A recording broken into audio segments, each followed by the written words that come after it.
I have spent the last years trying to resolve two enigmas. Why is productivity so disappointing in all the companies where I work for? I have worked with more than 500 companies. Despite all the technological advances, computers, IT, communications, telecommunications, the internet. Enigma number two, why is there so little engagement at work? Why do people feel so miserable, even actively disengaged? Disengaging their colleagues, acting against the interest of their company. Despite all the affiliation events, the celebration, the people initiatives, the leadership development programs to train managers on how to better motivate their teams. At the beginning, I thought there was a chicken and egg issue. Because people are less engaged, they are less productive. Or vice versa, because they are less productive, we put more pressure and they are less engaged. But as we are doing our analysis, we realized that there was a common root cause to these two issues that relates, in fact, to the basic pillars of management.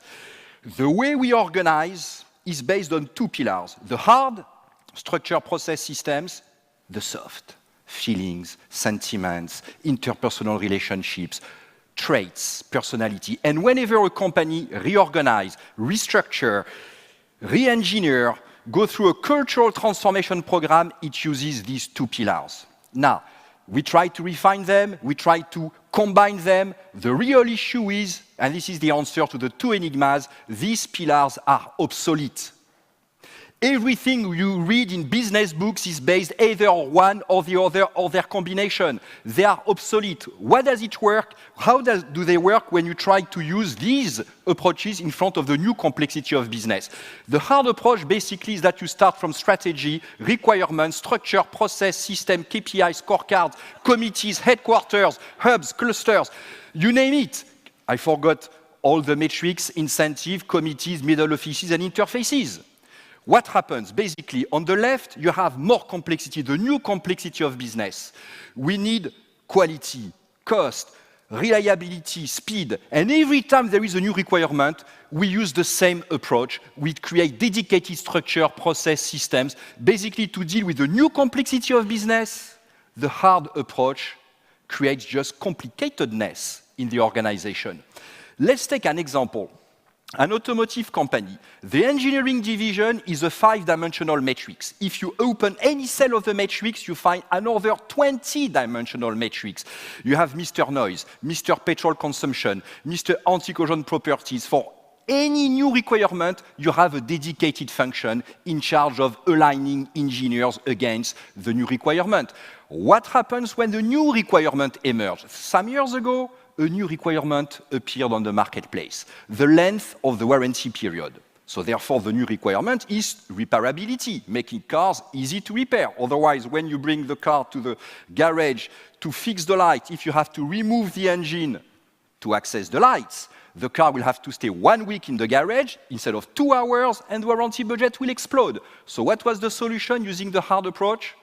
If repairability is a new requirement, the solution is to create a new function, Mr. Repairability. And Mr. Repairability creates the repairability process with the repairability scorecard, with repairability metrics, and eventually repairability incentive that came on top of 25 other KPIs. What percentage of these people is variable compensation?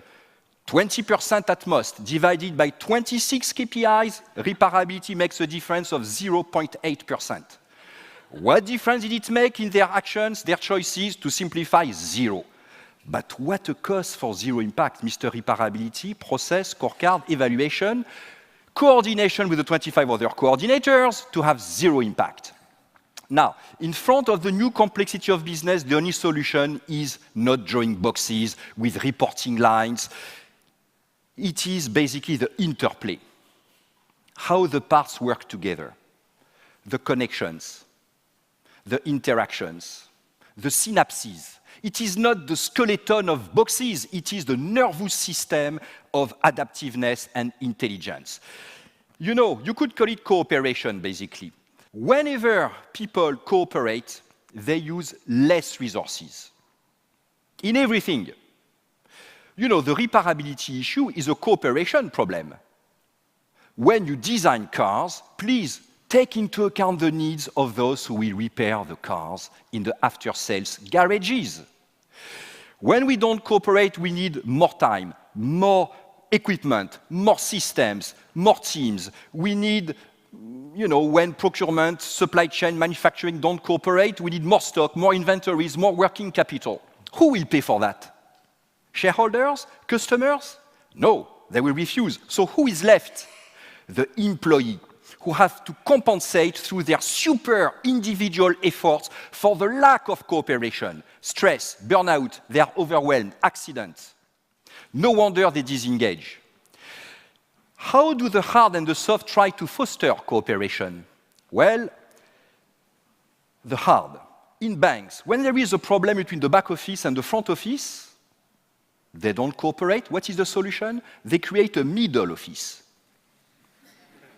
What happens 1 year later? Instead of one problem between the back and the front, now I have two problems, between the back and the middle, and between the middle and the front. Plus, I have to pay for the middle office. The hard approach is unable to foster cooperation. It can only add new boxes, new bones in the skeleton.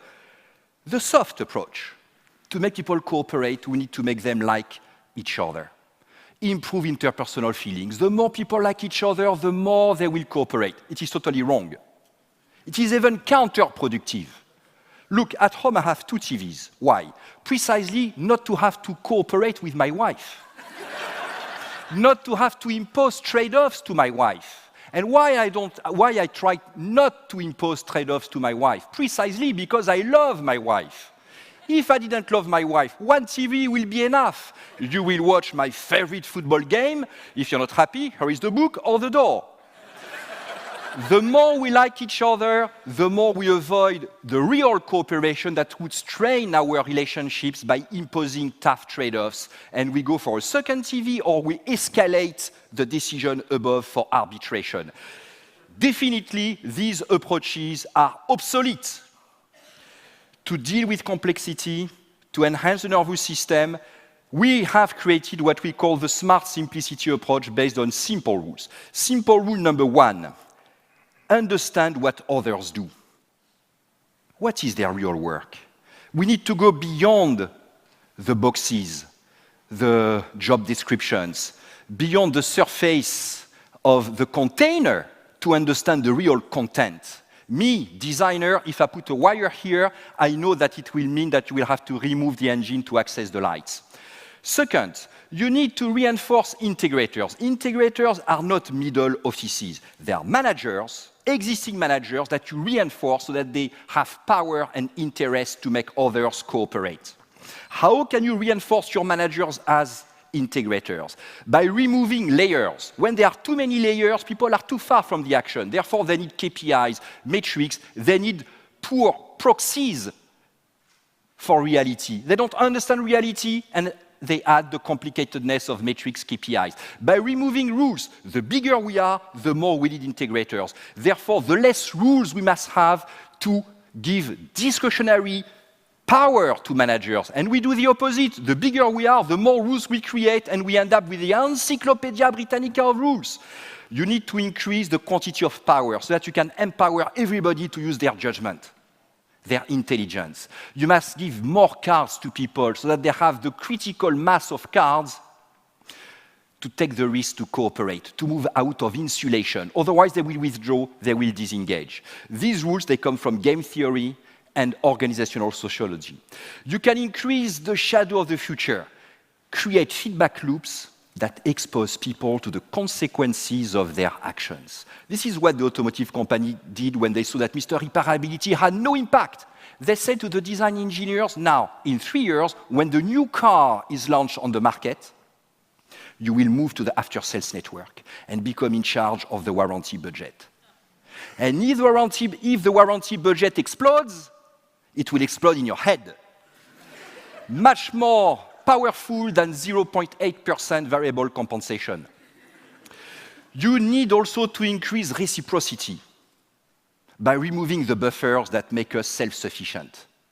When you remove these buffers, you hold me by the nose, I hold you by the ear. we will cooperate. Remove the second TV. There are many second TVs at work. They don't create value, they just provide dysfunctional self-sufficiency. You need to reward those who cooperate and blame those who don't cooperate. The CEO of the Lego Group, Jürgen Wignerstop, has a great way to use it. He says, blame is not for failure, it is for failing to help or ask for help. It changes everything. Suddenly it becomes in my interest to be transparent on my real weaknesses, my real forecast, because I know I will not be blamed if I fail, but if I fail to help or ask for help. When you do this, it has a lot of implications on organizational design. You stop drawing boxes, dotted line, full line, you look at the interplay.